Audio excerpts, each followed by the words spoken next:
Main page कौन सा चालू रखूँ अभी? Main page.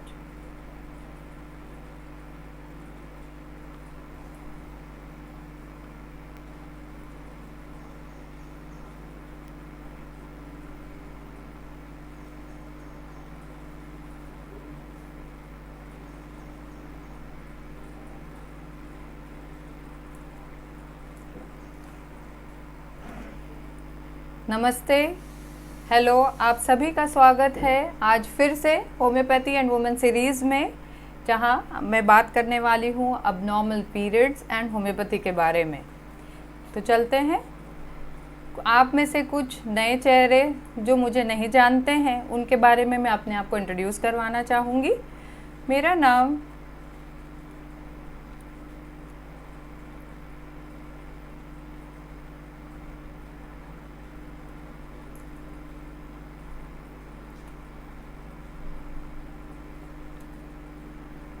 Doctor Sunaina Agarwal है। मैंने हायर स्टडीज़ मुंबई यूनिवर्सिटी से किया है, BHMS किया है मैंने। मैं x lecturer Motiwala college, Dhanvantari college Nashik में पढ़ा चुकी हूँ। मैंने हेल्थ अवेयरनेस कैंपेन्स किए हैं गर्ल्स के लिए स्कूल्स में। I am also associated with Mitra Upakram which is conducting Anapana meditation for children in the schools. ये मेरे बारे में आप और जानकारी देख सकते हैं www.drsunena.com मेरी वेबसाइट पर। आपको बताते हुए मुझे बहुत खुशी हो रही है कि कल ही हमने वर्ल्ड मेंस्ट्रुएशन डे सेलिब्रेट किया है और उसका थीम रहा है, so actually the date was 28 May. अब why this date was selected was that now this year the theme was action and investment in menstrual hygiene and health, and the main idea जो menstruation day मनाने का है वो है कि idea is to change the social stigma which is associated with the menstruation। जो आप जानते हैं, जैसे हमने लास्ट सेशन में ही डिस्कस किया था कि नॉर्मल पीरियड्स क्या होते हैं और उसके साथ हमें क्या क्या सोशल स्टिग्मा, जैसे हमने लास्ट लेक्चर में ही डिस्कस किया था। तो ये समथिंग उसी के बारे में हाईलाइट करना था, अवेयरनेस करने के लिए था। एंड एक इंटरेस्टिंग बात है कि 28 मई को ही क्यों चूज़ किया गया था। जैसे हम लास्ट लेक्चर में ही देखा था कि मोस्ट ऑफ द वुमेन्स का 28 डेज़ का साइकिल होता है एंड द मेंस्ट्रुएशन पीरियड यानी कि फ्लो का जो पीरियड होता है वो 5 दिन का होता है। तो इसी उपलक्ष्य में a beautiful date came was 28 May. And every day the significance of this awareness program was that menstrual hygiene, जो कि गर्ल्स और वुमेन्स के लिए आप जानते हैं इंडिया में भी और बहुत सारी countries all over the world इतनी अच्छी तरह से उस बारे में जानकारी नहीं है, उसके हाइजीन के बारे में जानकारी नहीं है। तो ये उसी उपलक्ष्य में मनाया जाता है और सही कहूँ तो मेरा ये वेबिनार लेने का मकसद भी यही रहा, जो कहीं ना कहीं फॉर्चुनेटली कोइंसाइड कर गया इस डेट के साथ। So I am very happy for that. तो चलिए बढ़ते हैं आज के हमारे डिस्कशन पर। जो आज का मेरा टॉपिक है, आप सभी जानते हैं कि पीरियड प्रॉब्लम्स है। तो हम इस सेशन में क्या डिस्कस करेंगे? हम आज डिस्कस करने वाले हैं केस स्टडीज़, उसके बारे में सिम्टम्स यानी कि आपको क्या क्या तकलीफ़ें आती है, उसके कारण क्या है और होम्योपैथी से हम उसको किस तरह से इलाज करते हैं। तो सबसे पहले हम बात करेंगे एमिनोरिया के बारे में। एमिनोरिया यानी एब्सेंस ऑफ मेंसेस। दूसरी जो आमतौर पर आपको जो दिखाई देगी वो होगी मेट्रोरेजिया, जिसमें हम देखते हैं कि अबनॉर्मल पीरियड्स ब्लीडिंग होगी इन बिटवीन द पीरियड्स, जिसको हम कहते हैं इंटरमेंस्ट्रुअल ब्लीडिंग। जैसे कि आपका 28 डेज़ का साइकिल है मानो, तो आपको 10वें दिन या 14वें दिन या ऐसे जो पीरियड्स के बिटवीन में आपको कभी भी रक्तस्राव की तकलीफ़ हो सकती है। तीसरा एक कॉमन प्रॉब्लम जो लेडीज़ हमारे पास आती हैं वो होगा मेनोरेजिया। अब मेनोरेजिया का मतलब होता है प्रोफ्यूज ब्लड लॉस, जिसको हम बोलते हैं हैवी ब्लीडिंग, या वो ब्लीडिंग जो 7 दिन से ज़्यादा दिन तक रहती है। तो चलिए हम देखते हैं एक एक करके ये सभी एबनॉर्मलिटीज़ के बारे में। तो जैसे अब काफ़ी बार पेशेंट्स आते हैं, अरे मुझे तो मेंसेस ही नहीं आए, कहीं मैं प्रेग्नेंट तो नहीं हो गई, I am 25 years old, how can I miss my periods. Now in this things, as हमने लास्ट टाइम भी डिस्कस किया था कि there is a puberty age, menarche age, right. So ये चीज़ें आती हैं, तो हम कहेंगे will go ahead with the causes of amenorrhoea. सबसे पहला कॉज हमें काफ़ी बार देखने मिलता है, वो है एनीमिया, जिसको हम बोलते हैं लो हीमोग्लोबिन, जिसमें हम काफ़ी टाइम आप देखेंगे और काफ़ी औरतों में भी आप देखेंगे, जहाँ तक एशियन कंट्रीज़ और इंडिया में देखा जाता है कि हीमोग्लोबिन बहुत कम है। जैसे आम भाषा में हम बोलते हैं अरे इसको खून ही बहुत कम है। दूसरा stress, the amount of the stress level काफ़ी हद तक इस बात को डिस्क्राइब करता है, या फिर कहीं मेंटल स्ट्रेस है, फिजिकल स्ट्रेस है, इन सब पर भी ये बात होती है लागू। और एक कॉमन कॉज जो हम कहेंगे वो है बर्थ कंट्रोल पिल्स। आप में से बहुत लेडीज़ है जो ओसी पिल्स यूज़ करती हैं, बर्थ कंट्रोल पिल्स। अगर मान लीजिए उसको आपने इरेगुलर खाया है या मिस कर दिया है किसी दिन का periods dosage, sorry, so in that cases also we see there is this. Now emergency pills, what is emergency pills? Now emergency pills जो आप लेते हैं कोविड इन्फेक्शन, नाउ आप खुद ही देख रहे हैं हम ऑलमोस्ट 1.5 साल होते आया है हम कोविड से परेशान हैं, या हम कोविड अब ये फेजेस भी देखने मिल रहा है, और काफ़ी लेडीज़ मेरे पास आई हैं जिनको कोविड इन्फेक्शन के बाद पीरियड्स ही नहीं आए, या फिर ये कहूँगी कि वो क्वारंटाइन पीरियड में है तब उनको पीरियड्स ही नहीं आए। तो that is a cause of attention to many of them. So Covid is also related to many kind of different kinds of menstrual abnormalities. आप खुद ही जानते हैं वेट लॉस है, डाइटरी प्रोग्राम्स आप फॉलो करते हैं, डाइटरी चेंजेस करते हैं, उसमें भी काफ़ी बार आप देख सकते हैं कि मेंसेस नहीं आए हैं। और एक बहुत कॉमन कारण है जो काफ़ी आप माता जी के साथ या सब लोगों ने एक्सपीरियंस किया होगा, after giving a birth to a child, that during the lactation period, during the breast feeding also you don't get your menses. ये नॉट स्पेसिफिक है, पर मान लीजिए आप कहीं ट्रैवल करने गई हैं या एक्सट्रीम कोई हीट और कोल्ड का क्लाइमेट है, तो that is something which is with the changing environment, the body also tries to change itself, or the body tries to compensate with the changing environment with respect to whether traveling है या कोई और mental stresses या problems होगी उस समय, तो उस समय भी menses नहीं आते हैं। So this was a very common causes जो एमेनोरिया के हम देखते हैं, और इसमें भी आप एक जो हम कहेंगे I'll come now to the types of the amenorrhea. Now there are two types of amenorrhea. One is primary and second is pathological or a secondary cause. When we talk about a primary cause, मतलब क्या हुआ कि जहाँ पे as हो गई है 13 साल की और यहाँ कोई सेकेंडरी सेक्सुअल कैरेक्टर्स नहीं आए हैं। जी सेकेंडरी सेक्सुअल कैरेक्टर्स जैसे हमने लास्ट लेक्चर में ही डिस्कस किया था कि एक्सिलरी हेयर्स होते हैं, प्यूबिक हेयर्स का डेवलपमेंट होता है, पर एक लड़की है जो 13 साल की हो गई है पर ये सारी चीज़ें उसको नहीं आई है, तो ये भी एक कारण हो सकता है। और दूसरा कारण जो हम एमेनोरिया का देखते हैं, जो जिसे मैंने पैथोलॉजिकल कहा है, या आप ये कह सकते हैं कि कोई डिज़ीज़, इसको समझें हम, कोई डिज़ीज़ है, तो वो डिजीज़ कौन से हो सकते हैं?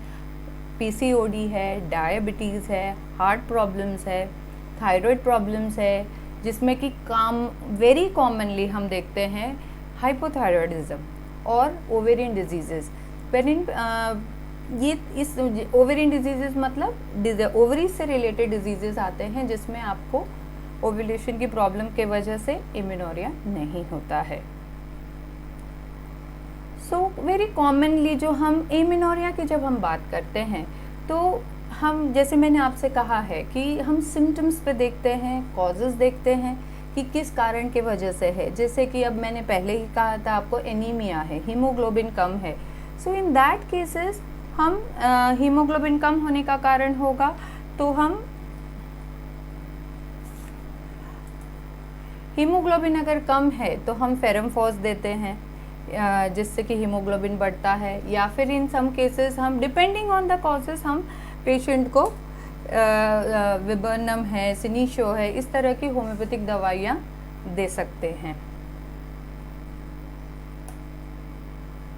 अब मैं कुछ सवाल आपसे पूछना चाहूँगी, मैं जानना चाहूँगी कि आप लोग इसके बारे में क्या जानते हैं। ओके, सो मेरा क्वेश्चन है आपसे, क्योंकि एज आप जो भी लोग हमारे मेरे साथ लास्ट टाइम भी जुड़े थे, ये इंटरेक्टिव सेशन मुझे बहुत अच्छा लगा था, तो विल डू दैट अगेन।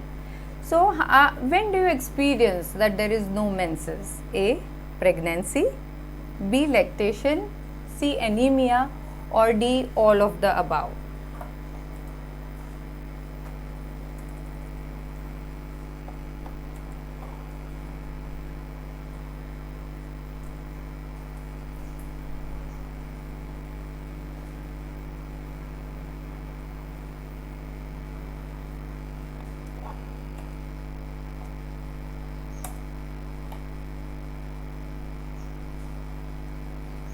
आप लोगों में से बहुत लोगों ने सही जवाब दिया है। सही जवाब है D, all of the above. Very good, very good.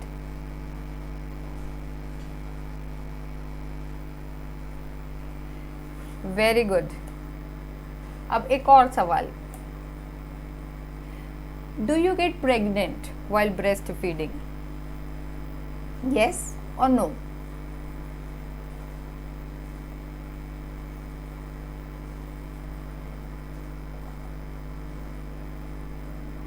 इसका आंसर मैं थोड़ा सा डिटेल में बताऊंगी कि जैसे हम काफ़ी बार देखते हैं कि प्रेगनेंसी और या प्रेगनेंसी के बाद जब ब्रेस्ट फीडिंग पीरियड होता है उस समय हमारा प्रोलैक्टिन पीरियड ज़्यादा होता है, there is a high amount of prolactin. तो उस समय हमें, जैसे मैं पहले ही बता चुकी हूँ कि ब्रेस्ट फीडिंग लैक्टेशन के समय हमें मेंसेस नहीं आते हैं, but mind you even the menses don't come, there is high chances that you can become pregnant. So the answer to this is yes, you can become pregnant while breastfeeding and you should be conscious enough to take care about it. So very good, I'm very happy. आप सभी लोग बहुत अच्छे से जवाब दे रहे हैं।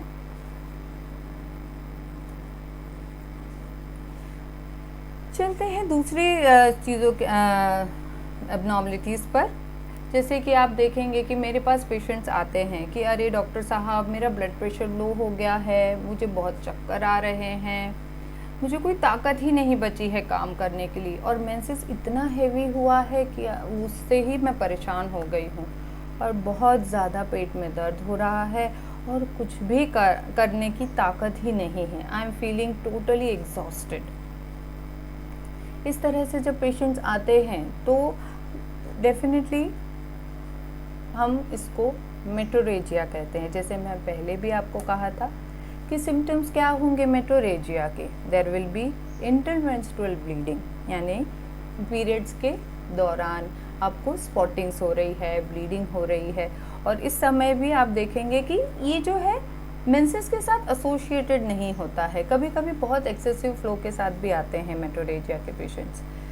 तो इस समय आप देखेंगे मोस्टली काफ़ी कॉजेज़ हम देखेंगे तो वो है फाइब्रॉइड्स, एंडोमेट्रियोसिस, या मान लीजिए आप कंटिन्यूस ओसी पिल्स ले रही हैं लेकिन आपने बीच में मिस कर दिया है लेना। इमरजेंसी पिल्स भी लेते हैं जिसमें अब कॉन्ट्रासेप्टिव डिवाइसेस है, जैसे आप सभी जानते हैं IUCDs है, कॉपर टी या मेरिना। जब ये इम्प्लांट किया जाता है तो इट इज़ कुछ महिलाओं को इसके वजह से तकलीफ होती है, and they do come to us with intermenstrual bleeding to them, and that is very often seen. कुछ और क्वेश्चन पूछूंगी। Do you know that what is an emergency pill? क्या आप जानते हैं इमरजेंसी पिल क्या होता है?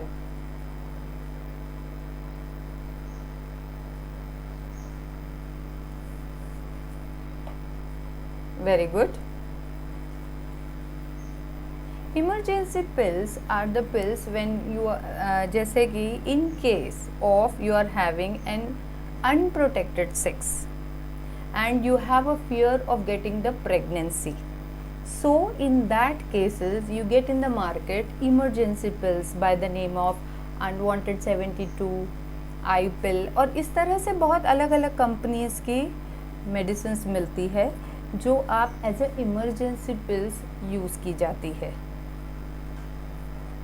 So this is what is an emergency pill. Very good, आप में से बहुत लोगों ने बहुत सही जवाब दिया है. अब ये भी एक कॉमन सवाल है, how much loss of blood happens in our normal menstrual cycle. A 80 ml, B 100 ml, C 60 ml या D none of the above.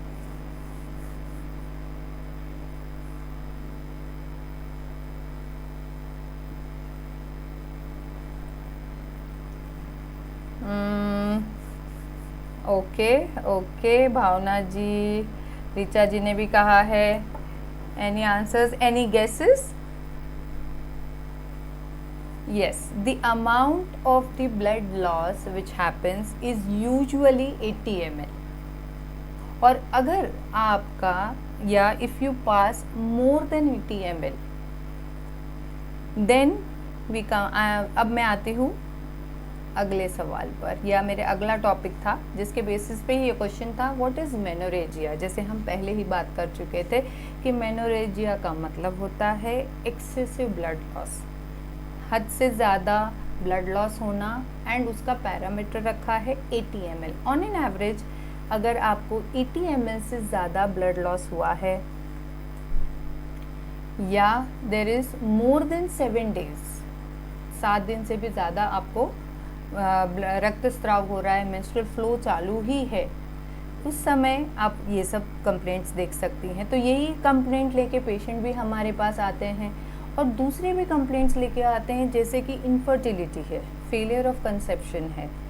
आप ये भी देखेंगे तो they will come to us with कि अरे हमें तो मेंसेस बहुत ज़्यादा पेनफुल हो रहा है, इतनी ज़्यादा वीकनेस आ रही है, इतना आप समझ सकते हैं कि इसी जैसे मेट्रोरेजिया के पेशेंट अगर बहुत ज़्यादा ब्लीडिंग जाती है तो इस तरह से आते हैं, और सिमिलरली मेनोरेजिया के भी पेशेंट्स जब आते हैं आपके पास बहुत एग्जॉस्टेड फील करते हैं, बहुत थके हुए आते हैं, and they directly comes to you with that condition. Now कुछ हद तक आप देखेंगे कि मेट्रोरेजिया और मेनोरेजिया के जो कॉजेज़ है वो काफ़ी हद तक कॉमन है. जैसे कि मैं पहले भी कह चुकी हूँ कि हार्मोनल इम्बैलेंसेस के वजह से होते हैं.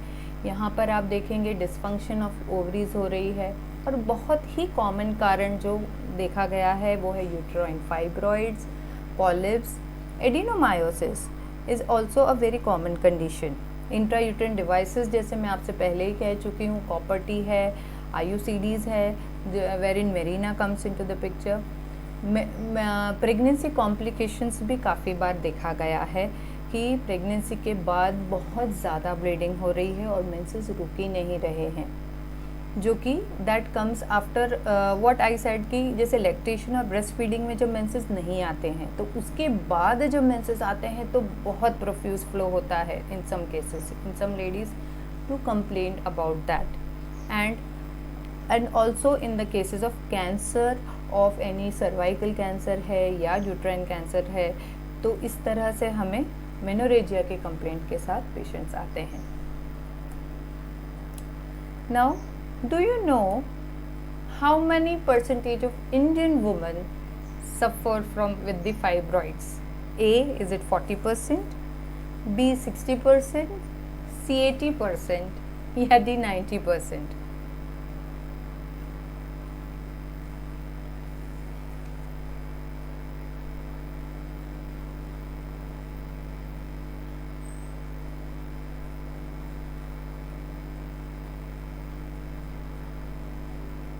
Yes, you are right. On an average, about 60 to 80% ladies जो हैं इंडिया में फाइब्रॉइड्स के साथ आती हैं. और fibroids is such a condition where in sometimes you get fibroids इतना कॉमन है कि आप जैसे बोलेंगे एक सुई के दाने के जितना फाइब्रॉइड्स रह के इतने भी बड़े फाइब्रॉइड्स होते हैं जो कि पूरा एब्डोमेन कवर कर लेते हैं. तो इंडियन वुमेंस में फाइब्रॉइड्स होना बहुत कॉमन बात है. and you will also see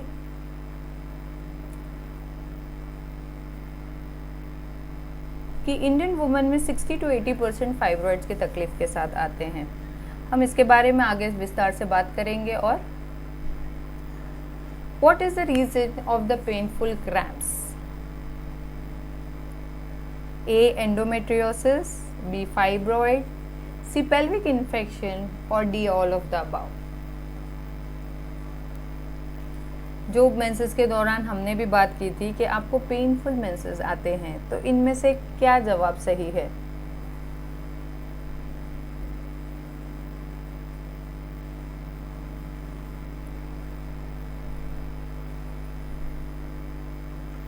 Yes, you all are right. Painful cramps is seen in all of the above conditions. Endometriosis में, फाइब्रॉइड्स में। एंडोमेट्रियोसिस एक्चुअली एक तरह की बीमारी है जहाँ पर यूट्राइन का, जैसे हमने लास्ट टाइम कहा था, एंडोमेट्रियम जो होता है वो वैसे तो यूट्रस के अंदर होता है, बट अगर same kind of the endometrium is seen outside the uterine cavity, उसको हम एंडोमेट्रियोसिस कहते हैं। So that is also condition where in you see the painful cramps. जैसे मैं आपसे कह ही रही थी, हम फाइब्रॉइड्स के बारे में बात करेंगे। तो फाइब्रॉइड्स जो वेरी कॉमनली, जैसे मैंने पहले भी कहा था, मेनोरेजिया और मेट्रोरेजिया दोनों कंप्लेंट्स में फाइब्रॉइड्स आ सकते हैं। और काफ़ी हद तक फाइब्रॉइड्स का कोई, आपको लिटरली कोई तकलीफ नहीं होगी, कोई कंप्लेंट नहीं होती है। मैनी अ टाइम्स आपको पता भी नहीं चलेगा आपके पास फाइब्रॉइड्स है, आपको फाइब्रॉइड्स है। अरे आप किसी और कारण के वजह से सोनोग्राफी कराने गए और आपको पता चला कि अरे हमें फाइब्रॉइड्स है। या on the other hand metrorrhagia के साथ कंप्लेंट के साथ आ सकते हैं, मेनोरेजिया की कंप्लेंट के साथ आ सकते हैं। एक और बहुत कॉमन कंडीशन है जो जब मैंने कहा था, that is failure of conception, यानी कि आप प्रेगनेंसी के लिए ट्राई कर रहे हैं लेकिन प्रेगनेंसी नहीं हो पा रही है, देयर इज़ फेलियर, या इससे हम मेडिकल भाषा में कहेंगे इनफर्टिलिटी की कंप्लेंट के साथ आते हैं। सो इन ऑल दैट केसेस हम फाइब्रॉइड्स, जैसे आप देख सकते हैं डायग्राम में कि नॉर्मल यूटरस है और आपके लेफ्ट हाथ की तरफ है फाइब्रॉइड्स का वाला यूटरस। ये अलग अलग स्टाइल के या अलग अलग टाइप्स के फाइब्रॉइड्स हैं, कुछ पेडंकुलेटेड हैं, कुछ आप देखेंगे कि यूट्रस के अंदर जा रहे हैं, कुछ यूट्रस के बाहर उसके मसल्स में हैं जिसे हम इंट्राम्यूरल कह रहे हैं। सो इस तरह से कुछ सर्विक्स के तरफ है, कुछ सबसीरोजल है। सो इस तरह से अलग अलग तरह के फाइब्रॉइड्स देखते हैं और उसी के हिसाब से बहुत बार आपको सिम्टम्स नज़र आते हैं। So this is a very common condition which is predominantly seen in India with various different kind of presentation coming to you.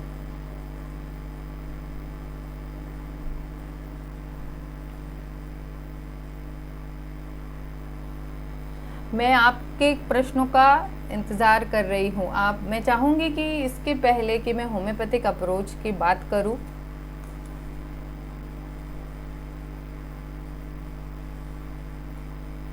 मैं चाहूँगी आप कुछ अपने प्रश्न पूछें अब, कि आपको इस दौरान या मेट्रोरेजिया कहिए या आपको अपने पीरियड्स में क्या कंप्लेंट्स आई या इवन प्रेगनेंसी के दौरान कोई कंप्लेंट्स आई हो, तो आप चैट बॉक्स में क्वेश्चंस पुट फोर्थ करें और मैं उसका जवाब देना चाहूँगी।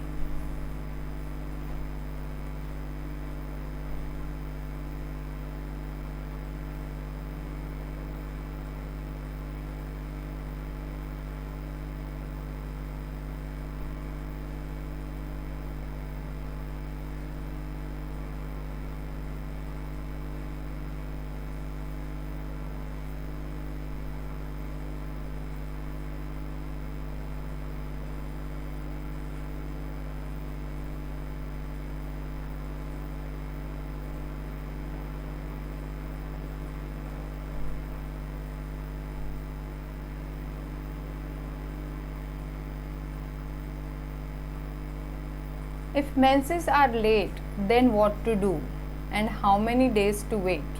अब बहुत अच्छा क्वेश्चन है कि अगर मेंसेस नहीं आए हैं तो जैसे कि हम तुरंत जाकर यूपीटी चेक कर लेते हैं, तो हमें कब तक वेट करना चाहिए। जैसे हम पहले ही डिस्क्राइब कर चुके थी मैं कि आप डेफिनेटली ऑन एन एवरेज अगर आप इसमें से कोई कारणों से गुजर रही हैं, मान लीजिए आपको एनीमिया है, आप सीवियर कोई डाइट फॉलो कर रही हैं, मतलब डाइटरी चेंजेस किया है, या मैं ये भी कहूँगी मतलब कीटो डाइट है या दीक्षित डाइट है, आप बहुत चीज़ें फॉलो करते हैं, you are trying different kind of changes in your dietary, even a sports life, even a kind of आप जैसे जुम्बा है और इस तरह से जो अलग विगरस एक्टिविटीज़ करते हैं, even an athlete kind of this things, तो आपको डेफिनेटली यू शुड वेट कि इसमें से कोई कारण है क्या।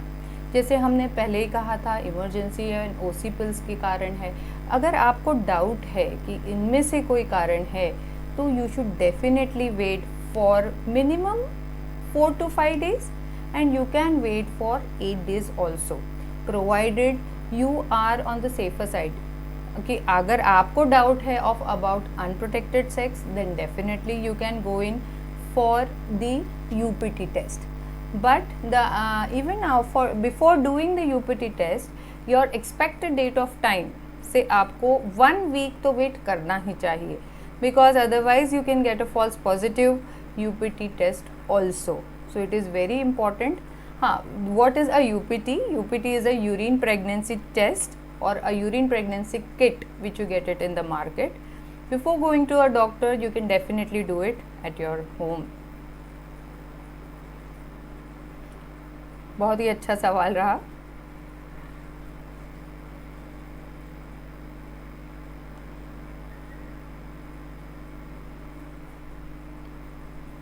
और भी मैं कुछ कहना चाहूँगी कि यहाँ पर आप देखेंगे कि मेटोरेजिया और मेनोरेजिया की जगह अगर हम बात करें तो बहुत तरह तरह के हमारे पास पेशेंट्स आते हैं, या आप उनकी जैसे बहुत ज़्यादा ही वीकनेस है, बहुत ज़्यादा मेंसेस के पेन की तकलीफ़ हो रही है, and they are literally not able to work. In this conditions we all have to take rest and think about the cause first. अभी मैं चल दूँगी आपसे, हम आगे चलते हैं। आप डेफिनेटली मैं आपके क्वेश्चंस का इंतज़ार रहेगा। आप चैट बॉक्स में अपने क्वेश्चंस ज़रूर डालें ताकि मैं उसका आंसर कर सकूं।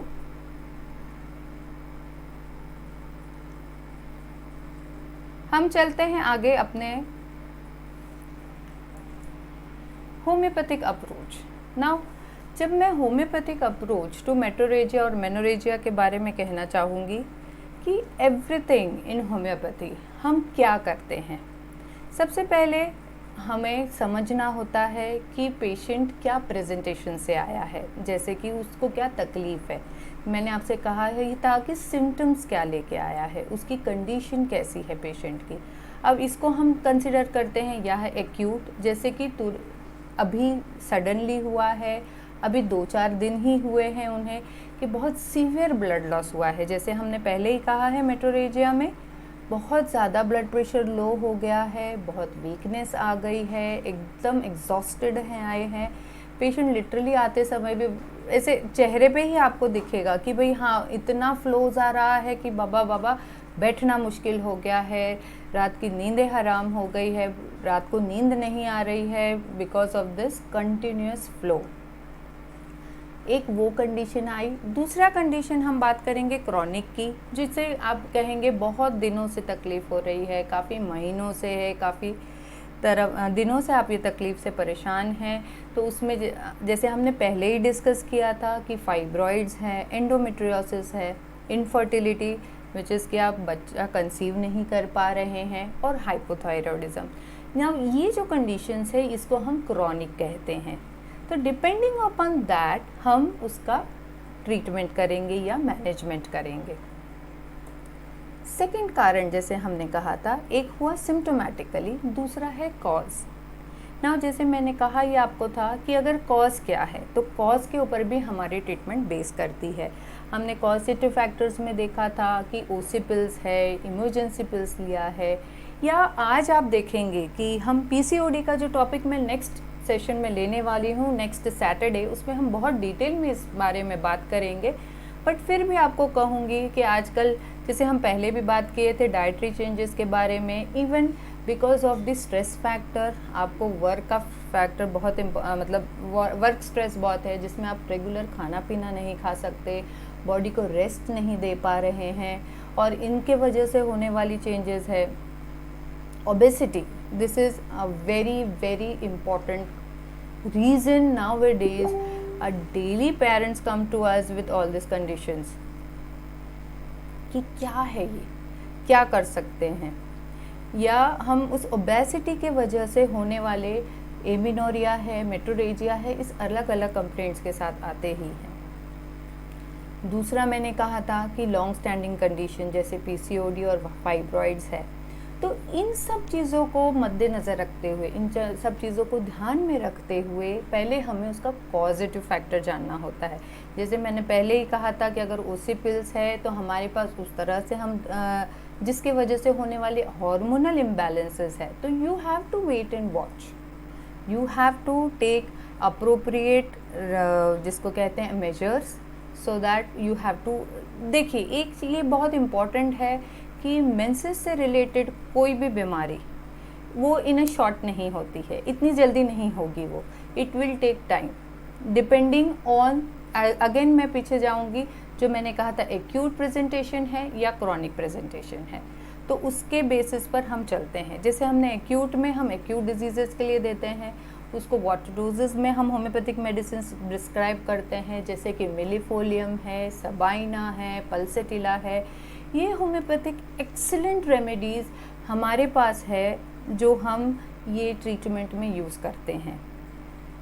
और अब मैं आऊँगी उसका एक दूसरा जो हमने कहा था सिम्टोमेटोलॉजी पर, जैसे लॉन्ग स्टैंडिंग है, क्रॉनिक कंडीशंस है और फाइब्रॉइड्स है. तो आप ये देखेंगे कि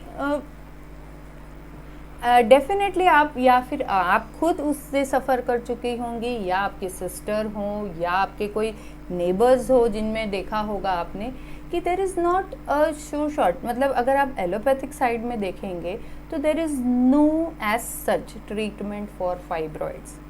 when you see that, it is very very important कि हम when you start doing and homeopathic I'll talk about it कि हम फाइब्रॉइड्स की बात करेंगे, तो fibroids are known for its recurrences. There are different kinds of fibroids which is there.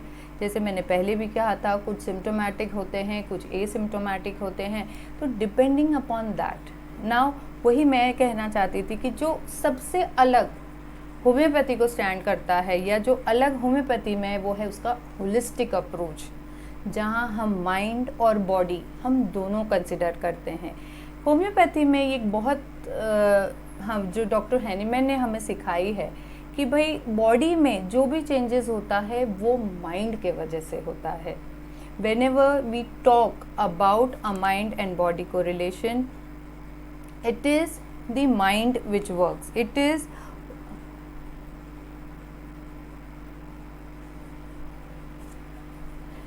The mind which precedes the bodily changes. यानी कि मन में होने वाले विचार, आपके इमोशंस, आपके थॉट्स, आपकी लाइफस्टाइल, सब कुछ आपके बॉडी पे आएगी, पर सबसे पहले आपके माइंड में होगा वो. The changes will occur in the mind, the style of living, the way you live your life, your mental, physical stresses, all this plays a role in adapting. आपकी body adapt करती है with the changing environment, and that adaptation leads to the bodily changes. Actually इसमें एक बहुत सुंदर कहते भी हैं हम कि आप सभी लेडीज़ हैं, आप सभी लेडीज़ उन्हें अपनी लाइफ में अलग अलग सिचुएशन से गुज़रती हैं. जैसे कि आप बोलेंगे तो बहुत कॉमनली मैं कहूँगी, जो मैंने खुद ने एक्सपीरियंस किया है कि भाई हमारी शादी से पहले या हमारी स्कूलिंग लाइफ या हमारा बचपन तो बहुत अच्छा था, तब हमें कोई तकलीफ़ नहीं होती थी, हम सब आराम से खाते थे, पीते थे, आराम की ज़िंदगी जीते थे या मज़े लेते थे. पर शादी के बाद ये शुरू हो गया, शादी के बाद वो शुरू हो गया, पहले तो कभी कुछ नहीं था. So what is that and why is that? और उस वाई का ही जवाब हम होम्योपैथी में भी ढूंढते हैं, और उसी वाई के साथ हम हमारी अडेप्टेशन जो हम कहते हैं वो बहुत इम्पॉर्टेंट रोल प्ले करती है. So that is what we say is the mind affects the body. Body में चेंजेस हो, या वो फाइब्रॉइड्स वो कहें आप, या एंडोमेट्रियोसिस कहें, या फिर इवन पीसीओडी तो आजकल बहुत कॉमन है, जो कि इवन यंग गर्ल्स में भी मिलता है. That will talk about next time. But definitely ये सारी चीज़ें बहुत बहुत इम्पॉर्टेंट रोल प्ले करती हैं आपकी sexual life, your relationship with your husband, your relationship with your family members. It plays a so very important role. And the main area जो हम लेडीज़ों में आती है वो है female reproductive system. And that is what we say is a uterus, is the cervix, is the ovaries, which gives the brunt बोलिए, या which takes the form of a different diseases because of this changing environment, changing mental stresses, changing mental adaptation. So that is what is whole thing about homeopathy.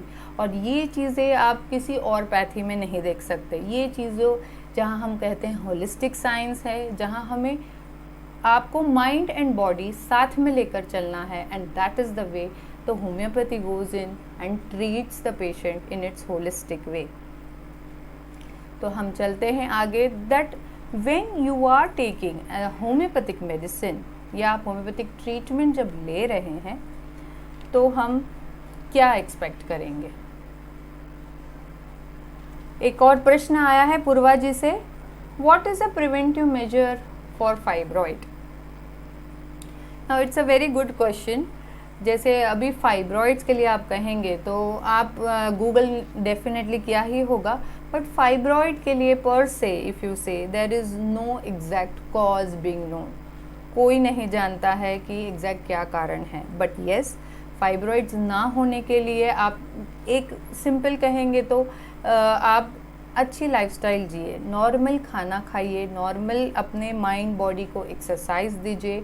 A good life in the sense of mind and body.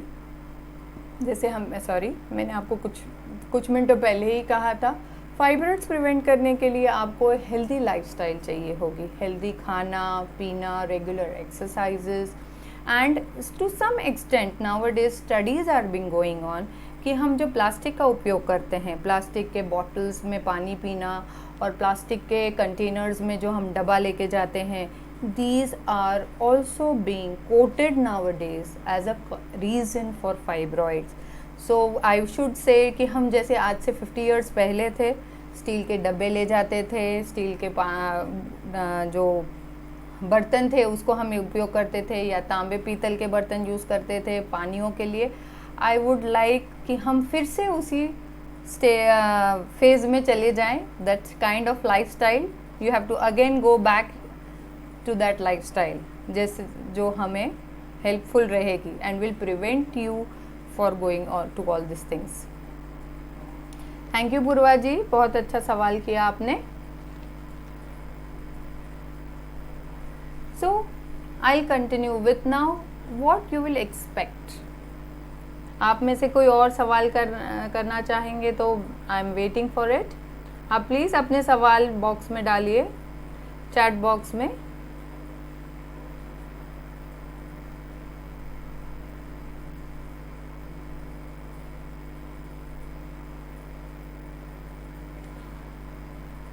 Menses जल्दी चले जाने से हमारे शरीर पर क्या असर होता है. ओके, नाउ मेंसेस जब जल्दी चले जाते हैं, जिसे हमने लास्ट सेशन में भी बात किया था, मीनोपॉज होने से आपके बॉडी में होने वाले जो हार्मोनल चेंजेस है, जो हमने बात की थी ईस्ट्रोजन और प्रोजेस्टेरॉन के बारे में. Now when there is a menopause, the estrogen levels goes down and there is a persistence of the progesterone. And now when there is a high level of progesterone की मात्रा जब blood में ज़्यादा होती है तो there is more retention. Body में water retention ज़्यादा होता है. तो एक तो आपको काफ़ी बार मिलेगा कि बाबा हमारा वज़न बढ़ना शुरू हो गया है, हमारे बोन्स में जैसे घुटने हैं और ये सब चीज़ों में तकलीफ़ शुरू हो गई है. तो this is also related to जिसे हम कहते हैं ऑस्टियोपोरोसिस की शुरुआत होना. कैल्शियम की डिप्लीशन होना बहुत फास्ट रेट से होनी शुरू होती है। तो आप आम तौर पे आपने देखा होगा कि गायनेक के पास जब आप जाते हैं तो वो आपको एक कैल्शियम टैबलेट, शेल कैल कहिए या और भी जेम कैल कहिए, या इसी तरह से कोई ना कोई कैल्शियम सप्लीमेंटेशन देने के लिए डेफिनेटली कहेंगे। तो ये दो चीज़ें हैं जो हम बहुत इम्पॉर्टेंट है कि मेनोपॉज होने के बाद इसकी शुरुआत हो जाती है। तो in every case of a menopausal lady हम डेफिनेटली मैं उनको या तो मल्टीविटामिन्स और उससे भी ज़्यादा इम्पॉर्टेंट कैल्शियम सप्लीमेंटेशन देना बहुत ज़रूरी हो जाता है। तो this is the most important things which you see कि मेंसेस जल्दी चले गए तो आपको ये सारे चेंजेस और जल्दी आना शुरू हो जाएंगे। So this is what you have to be careful about. एक और चीज़ आपने देखी होगी कि what usually we say that जब तक रिप्रोडक्टिव स्टेज यानी कि मेंसेस चालू है, the heart is in the good condition. आपने बहुत कम सुना होगा कि किसी लेडीज़ की डेथ हार्ट अटैक से हुई है, and specially in the reproductive age you will see a lady going heart attack. जैसे आप बोलेंगे काफ़ी कॉमनली जेंट्स में आप यंग डेथ सुन सकते हैं, 25-30 एज में भी आजकल हार्ट अटैक होने शुरू हो गए हैं, बट यूजुअली फीमेल्स को वो नहीं होता है। And that is I should say thanks for the menses कि हार्ट अटैक लेडीज़ में कम होते हैं। Yes, you will get heart attack after menopause which is seen as a cause of a death in females. Nilima ji thank you सवाल के लिए। रीचा जी पूछ रही है what is the right age of stopping of menses. अगर आप ये this is again related to the menopause menopause से रिलेटेड क्वेश्चन है। जैसे हमने ऑलरेडी कहा था right age, now this right age is not the correct word. Why? Because आपका मेनोपॉज या हम कहेंगे मेंस्ट्रुअल हिस्ट्री पूरा डिपेंड करता है आपके मदर की मेंस्ट्रुअल हिस्ट्री पे। If your mother's menses stops at 45, there is high chances कि आपका भी अराउंड 45 मेंसेस स्टॉप होंगे। Even for this the best answer you can get it from your नानी, from your mother, from your mausi, even sometimes with your sister, elder sister. Now you have to see कि इनकी menses या menopause कब आए हैं, तो related to that, around about that आपके भी menopause उसी दौरान आता है। So there is nothing which is called as right age, that is all being setted in your genes, जो आपके X chromosomes है उसमें वो already set होकर आया है कि आपका menopause कब होगा। Yes, provided only one thing कि आपने सर्जिकल रिमूवल किया हो यूटरस का, then that's a different history.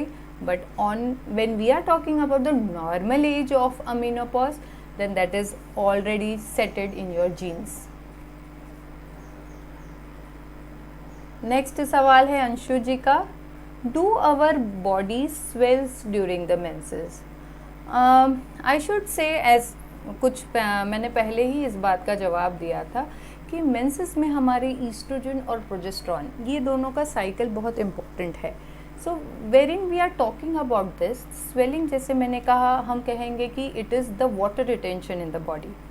तो before menses sometimes many of the ladies जब हमारे पास आती हैं कि अरे मेंसेस आए नहीं है, ऐसा लग रहा है बॉडी फूल गई है, बॉडी में स्वेलिंग हो गई है और थोड़ा मोटापा सा लग रहा है, हेवी हेवी फील हो रहा है। Yes, it is right. Before menses as I already said कि प्रोजेस्टेरॉन लेवल चलता है, तो in the progesterone cycle there is a tendency of the body for the water retention, and that is a reason for some, not in every case mind you, in some cases there you will see the swelling, but that is not during the menses, you can get it before the menses, वो हो सकता है।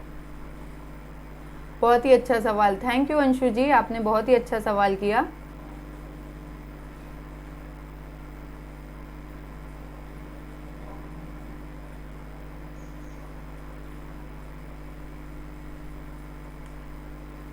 तो हम चलते हैं आगे कि हम जब होम्योपैथिक ट्रीटमेंट करते हैं तो हम क्या एक्सपेक्ट करते हैं। आप क्या एक्सपेक्ट करेंगे होम्योपैथिक ट्रीटमेंट से? ओके, एक और सवाल है, क्या पिल्स रोकने वाली दवाइयों से मेनोपॉज क्विक बंद हो जाता है क्या? Okay, yes, that is very true ये काफ़ी बार ये क्वेश्चंस पूछा गया है, जैसे कि आप में से काफ़ी जन या इनफैक्ट मेंसेस को आगे पीछे करने के लिए जैसे प्रिमोल्यूट एन है या इस तरह के हार्मोनल टैबलेट्स का काफ़ी बार प्रयोग किया जाता है। फैमिली फंक्शंस है या आपको कहीं बाहर जाना है, तो मैनी आ टाइम्स ये मेडिसिन अगर आपने एक्सेसिव अमाउंट में इसका आपने सेवन कर लिया है, तो there is chances that you will gate irregular menses. आपका मेंस्ट्रुअल साइकिल पूरा बदल जाएगा।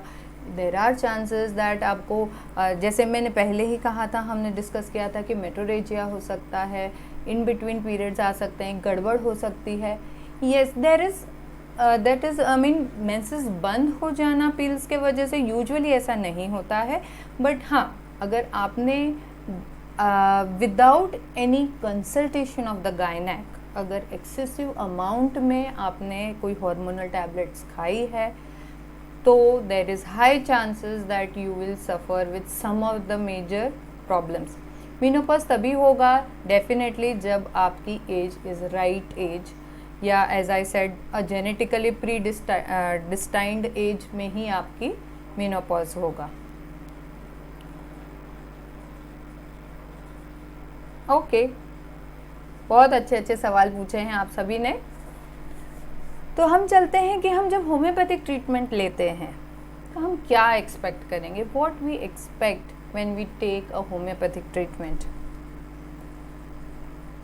एज आई ऑलरेडी सेड कि मैनी डिजीजेस जैसे पीसीओडी, फाइब्रॉइड, हाइपोथायराइड, इन सब में हमें क्रॉनिक मेंटल स्ट्रेस है, हार्मोनल इम्बैलेंसेस है, पेशेंट विल एक्सपीरियंस। नाउ जैसे मैंने कहा था कि एक रेगुलरली जब मेरे पास पेशेंट्स आते हैं, काफ़ी पीसीओडी के और फाइब्रॉइड्स के पेशेंट्स आए हैं, तो आप देखेंगे कि पेशेंट्स को इवन वो एलोपैथिक दवाई लेते हैं या आयुर्वेदिक दवाई देते हैं, तो you will gate partial relief. या फिर हम ऐसे भी कहेंगे कि फाइब्रॉइड्स में पहले ही हम बात कर चुके हैं कि there is a chances of recurrence. आपने फाइब्रॉइड्स की जैसे मायोमेक्टमी जिसे कहते हैं कि जितना फाइब्रॉइड था उतना निकाल दिया गया, but definitely there are chances of recurrences. तो कहीं ना कहीं आप देखेंगे कि पेशेंट्स अलग अलग तरह की ट्रीटमेंट करने की कोशिश करते हैं या फिर ट्राई करेंगे। मैं तो कहूँगी कि आप ये भी कर चुके, हम वो भी कर चुके, हमने फाइब्रॉइड्स के लिए और पीसीओडी के लिए इतनी सारी एलोपैथिक दवाइयाँ कर ली है कि वह हम परेशान हो गए हैं, अब हमको और दवाई नहीं खानी है। और आप में से काफ़ी जिन्होंने एक्सपीरियंस भी किया होगा कि हार्मोनल टैबलेट्स के अपने साइड इफ़ेक्ट्स डेफिनेटली होते हैं, where in you get obesity, आपका वज़न बढ़ता है। So these are a very common side effects which you get it, and if you don't take the medicine then again back to square one. हमने 6 महीना भी hormonal tablets ली है लेकिन हमें कोई फ़र्क ही नहीं है उससे, या फिर जैसे ही हमने टैबलेट्स बंद कर दी हम बैक टू वैसा ही हमारा मेंसेस का साइकिल हो गया है। So this is something which we see are very commonly being encountered. जब मेरे पास पेशेंट्स आते हैं वो यही तकलीफ़ से आते हैं कि मैम हम परेशान हो गए हैं, अब तो आप हमारी होम्योपैथिक ट्रीटमेंट करिए ताकि हम इन सब चीज़ों से छुटकारा पा जाएं। और एक कहूँगी आपको हाइपोथायरॉइड। नाउ जैसे हमने फर्स्ट आप में से जिन्होंने मेरा पहला लेक्चर सुना होगा उसमें हमने एक वीडियो दिखाया है कि हाउ पिट्यूटरी ऑर्गन जो हमारे ब्रेन में होता है, it stimulates the various hormones, जिसमें कि एक हार्मोन होता है TSH affects your thyroid. Now thyroid से रिलेटेड हमारे mean these are all I would say कि हाइपोथायराइड के प्रॉब्लम्स के वजह से जब पेशेंट्स आते हैं तो उन्हें ये इरेगुलर मेंसेस होते हैं या इम्यूनोरिया के साथ आते हैं, तो they are definitely on hypothyroid के वजह से वो अपनी थायराइड की मेडिसिन तो ले ही रहे हैं, बट उसके साथ साथ अगर आप होम्योपैथिक मेडिसिन भी लें तो उसका इम्पैक्ट और effect becomes more stronger, more faster and a long lasting one। ये आप उन्हें डेफिनेटली चेंजेस आप पाएंगे। जैसे कि मैंने कहा है, सेकेंडली रेगुलर हार्मोनल टैबलेट्स लेते हैं आप गायनेकोलॉजिस्ट की सलाह से, लाइफस्टाइल चेंजेस करते हैं। जैसे मैंने पहले भी कहा कि obesity is a side effect which you get because of the hormonal tablets.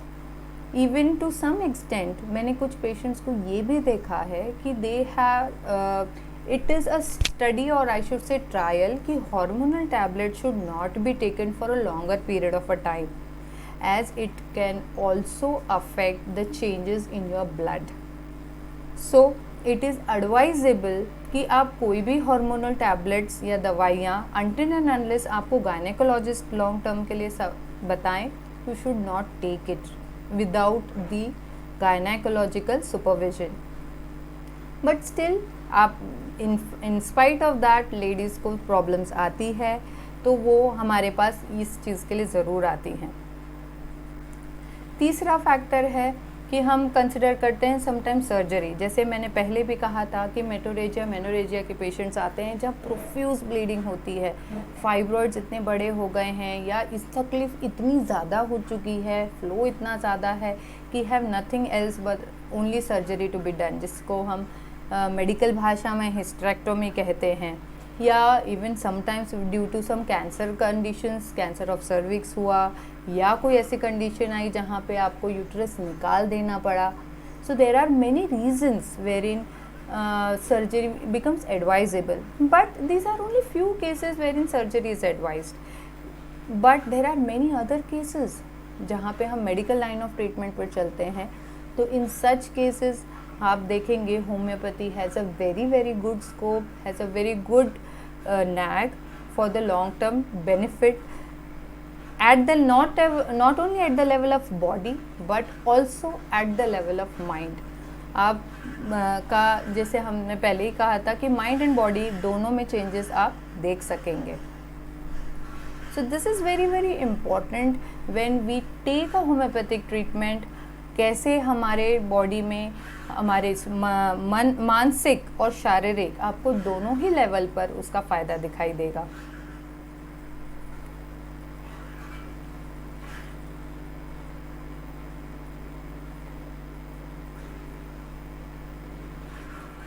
आप में से किसी ने कुछ और सवाल पूछना चाहते हैं तो बेशक पूछिए, डेफिनेटली चैट बॉक्स में.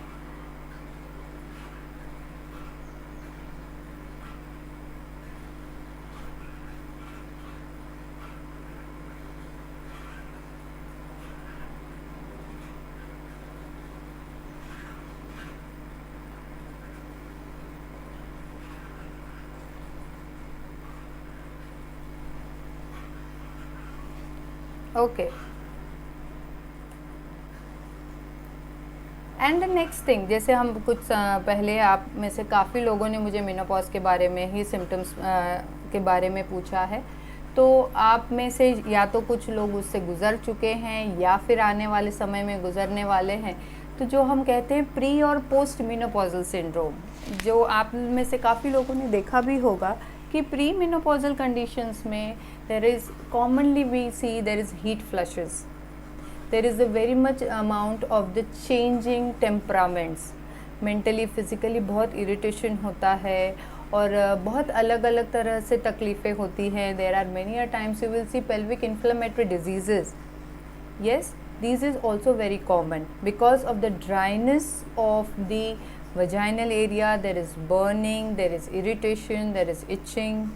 So these are many conditions wherein you will see the pre and post menopausal syndromes में भी, जहाँ पे एलोपैथिक साइड में again I said there is hormonal replacement therapy that is called as HRT, which has a limitation in its scope, but yes, homeopathy will give you excellent results in those conditions, and you should definitely go ahead and take the homeopathic treatment if you are suffering with any of these conditions. We have an excellent homeopathic treatment for all these conditions. A very important on my part कि जो भी information मैंने यहाँ पर दी है ये एक सिर्फ आपकी अवेयरनेस के लिए दी है. यहाँ पर मैंने किसी भी पर्सनल आइडेंटिटी नहीं डिस्क्लोज़ की है. एंड मेरी आपसे सबसे दरख्वास्त है, रिक्वेस्ट है कि चाहे वो एलोपैथी हो, होम्योपैथी हो, चाहे आप कोई भी मेडिसिन्स लें, it has to be always and always taken with the doctors advice. And that is very very necessary. कृपया आप उसका फॉलो करें। थैंक यू वेरी मच आप सबका। आप सबने अपना समय निकाला और मेरे इस वेबिनार में आए। आपने सबने मुझसे प्रश्न पूछे। I hope I have given you a very sufficient and a satisfactory answer to you. आप मुझसे जुड़े रहिए। मेरा अगला वेबिनार होगा अगले शनिवार को 5 जून को शाम 5 बजे फेसबुक लाइव पर ही, और मेरा टॉपिक होगा PCOD। एंड मैं चाहती हूँ कि आप सब फिर से मेरे साथ जुड़ें और अपने प्रश्न को तैयार रखें। चाहे तो आप मुझे व्हाट्सएप कर सकते हैं, फेसबुक कर सकते हैं। मैं आप सभी के प्रश्नों का मैं इंतज़ार करूंगी और आप सभी से दरख्वास्त करूंगी कि हम फिर से मिलेंगे अगले शनिवार शाम 5 बजे फेसबुक लाइव पे। आप सबका धन्यवाद।